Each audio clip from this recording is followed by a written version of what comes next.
Assalamualaikum warahmatullahi wabarakatuh. Halo teman-teman, ini aku Yela Daily. Aku akan membagikan pengalaman positif yang sudah aku lalui dan berdampak baik dalam hidupku. Semoga bisa menginspirasi dan bermanfaat untuk teman-teman semuanya.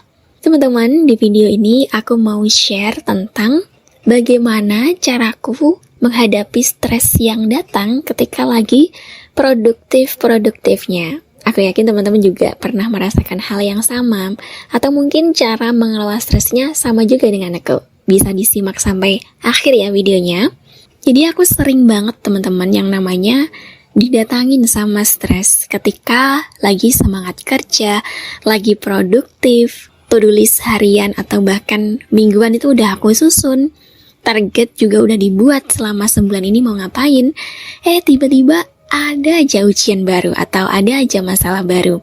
Meskipun ini cuma stres ringan ya, belum yang sampai burnout gitu. Tapi aku rasa dari hal-hal kecil inilah kita harus udah punya gimana sih cara menanggulanginya supaya hal kecil itu tidak jadi hal besar yang membahayakan. Dan biasanya yang aku alamin itu adalah kepala terasa pusing banget, pundak rasanya juga berat. Sampai-sampai tuh kayak udah gak bisa mikir lagi. Kayaknya gak bisa mikir dulu deh, ini harus istirahat dulu. Jadi kalau misalnya sudah merasakan hal itu, namun aku memaksakan untuk menyelesaikan pekerjaan aku di saat itu juga, justru hasilnya malah super duper berantakan banget teman-teman. Jadi harus berhenti sejenak, istirahat, dan dilanjutkan nanti ketika badan udah terasa ke-recharge. Biasanya stres kecil ini tuh penyebabnya adalah hal-hal yang gak terduga. Kalau aku paling seringnya itu adalah kendaraan teman-teman. Padahal aku ini termasuk orang yang cukup perhatian sama kendaraan aku, motor aku. Motor selalu aku servis rutin. Kalau udah waktunya ganti oli ya ganti oli. Kalau udah waktunya dicek ya dicek di bengkel. Pokoknya aku gak nunggu rusak dulu baru dibawa ke bengkel. Makanya kadang aku mikirnya gini, ya Allah, hamba sudah merawat motor ini, maka jadikanlah motor ini juga berkah untuk hamba. Dan qadarullah, teman-teman, setiap kali aku mulai merasa tenang, misalnya dalam sebulan atau 2 bulan, aku ngerasa kayak bulan ini kayaknya gak ada biaya darurat deh. Tiba-tiba motornya malah ngambek, ada aja yang minta diganti.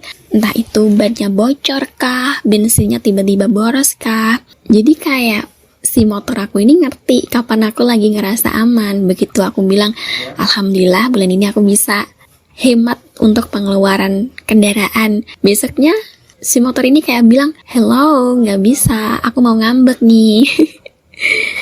Terus selain motor juga kadang ada masuk lagi tuh revisi kerjaan. Ada klien yang minta revisi ABCD. Terus juga ada pekerjaan lain yang orderannya lagi banyak. Yang ini sebenarnya alhamdulillah aku patut syukuri banget karena itu semua adalah rezeki dari Allah. Tapi ketika semuanya datang dalam waktu yang hampir bersamaan, yang diuji itu bukan cuma tenaganya teman-teman, tapi dari hati kita. Apakah kita marah atau justru menghadapinya dengan mengalir begitu aja. Setelah aku evaluasi hidupku yang teman-teman, tentu saja yang paham tentang diri kita itu adalah diri kita sendiri. Dan kalau versi aku adalah, aku di usia 25 ke bawah itu adalah seseorang yang punya kebiasaan kurang baik. Jadi aku maksa diri buat kerja. Kalaupun sakit, tapi selama belum di opname itu harus tetap mengejar dunia gitu. Pokoknya harus lanjut, harus produktif, harus selesai hari itu juga. Padahal dengan seperti itu, justru hasil pekerjaan aku kurang bagus. Kerjaan malah terburu-buru, malah bikin revisi makin banyak, terus akhirnya bikin mood makin berantakan. Sehingga aku belajar satu hal dari evaluasi itu adalah kalau badan dan pikiran udah minta stop atau berhenti sebentar, ya udah berhenti dulu, bukan menyerah sih, lebih ke mengisi ulang tenaga. Karena handphone aja kalau baterainya tinggal 5% pasti langsung kita charge. Masa diri sendiri dipaksa jalan terus? Nah, disinilah aku akhirnya punya cara jitu nih. Awalnya coba-coba, tapi kok ternyata efeknya mantap banget untuk fisik aku. Dan alhamdulillah ini benar-benar membantu. Jadi ketika aku udah merasakan stres kecil itu, atau minimalnya kepalaku pusing dan udah gak bisa mikir apa-apa, aku mandi. Ya, sesimpel itu. Tapi aku sengaja mandi pakai air hangat teman-teman. Lalu aku pakai sabun dengan aroma yang benar-benar aku suka. Aku suka banget aroma fruity, entah itu parfum, sabun, atau body lotion. Pokoknya yang wanginya bikin hati lebih adem. Dan setelah nyobain banyak sabun, mulai dari yang harganya di bawah Rp3.000 sampai yang ratusan ribu rupiah, ternyata yang paling cocok di aku justru sabun ini. Ini teman-teman, Harmony varian melon. Jadi sabun Harmony ini kan banyak banget ya varian rasanya, dan aku suka semuanya. Namun yang paling aku suka, yang bikin stresku cepet minggat, itu adalah yang varian melon. Setelah aku menghirup aromanya, apalagi ketika aromanya sudah tercampur dengan air hangat, itu rasanya Masya Allah nyaman banget.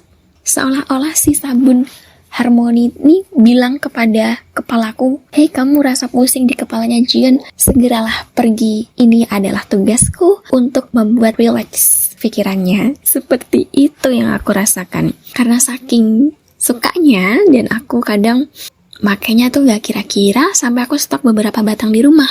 Karena aku makanya cepet habis teman-teman. Dan pas selesai mandi, tentu saja yang aku rasakan adalah efek dari air hangatnya yang bikin badan rileks, aroma dari sabun itu yang bikin pikiran lebih tenang, rasanya kayak di reset pelan-pelan. Dan ternyata emang ada penelitian yang menunjukkan bahwa mandi air hangat itu dapat membantu tubuh menjadi lebih rileks. Aroma yang kita suka juga bisa membantu memperbaiki suasana hati. Makanya aku gak heran kalau habis mandi itu rasanya jauh lebih ringan badannya. Bahkan pernah aku jam 10 malam itu mengerjakan lemburan ya. Udah pusing pol mentok dan gak bisa mikir apa yang harus aku lakukan selanjutnya. Jadi kalau dipaksa bekerja juga di saat itu, aku yakin hasilnya gak bakalan maksimal. Akhirnya aku mandi. Setelah itu aku sholat taubat 2 rakaat, lanjut skincare malam, terus tidur. Besok paginya aku kerjain lagi pekerjaan itu sampai benar-benar kelar. Nah teman-teman, karena aku udah sering banget mengalami hal yang sama seperti ini dalam menyelesaikan pekerjaan, terus tiba-tiba stres, dari evaluasi aku juga kepada diriku sendiri adalah yang diperbaiki itu bukan masalahnya dulu, bukan pekerjaannya dulu, tapi dari. Dan bisa juga ini tuh masuknya ke dalam ujian dari Allah.